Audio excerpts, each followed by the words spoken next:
ভূতের গল্প বললেই মনে হয় ঝিনঝি পোকার ডাকা, অন্ধকার রাতের ভয়ঙ্কর পরিবেশ। একটা নিঝুম রাত। চলুন একটু অন্যরকম একটা গল্প বলি। কাজের চাপে প্রায়ই তাকে রাত করে বাড়ি ফিরতে হয়। শহর থেকে একটু দূষিত এলাকায় এসেছি। শহরের কোলাহল ধরে অনেক দূরে শান্তিতে, আপনাদেরও ভালো লাগবে। বাড়ি। সেদিন ফিরতে ফিরতে রাত প্রায় 1:30 বেজে। এই রাস্তার দুপাশে দেখুন বড় বড় কৃষ্ণচূড়া গাছ, কি সুন্দর লাগছে। হ্যাঁ, এই গাছগুলো এই জায়গাটাকে এত সুন্দর করে তুলেছে। কুয়াশার পাতলা চাদরে ঢাকা রাস্তাটা অদ্ভুত মায়াবী।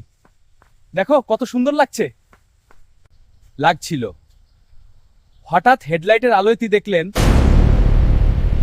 হ্যালো সবাইকে, আজ আমি এই সুন্দর রাস্তা ভাবছি। দেখুন রাস্তার মাঝখানে এক তরুণী দাঁড়িয়ে হাত নাড়ছে। হ্যালো, আপনারা কেমন আছেন? খুব ভালো, ধন্যবাদ। হ্যালো বন্ধুরা, আজকে এই সুন্দর জায়গায় এসেছি। দেখুন এই গাছগুলো কত সবুজ, প্রকৃতির এই সৌন্দর্য সত্যি অসাধারণ। আপনারা এসে দেখুন।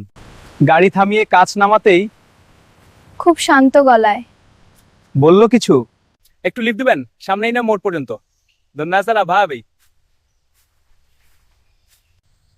এই যে তুই এসেছিস।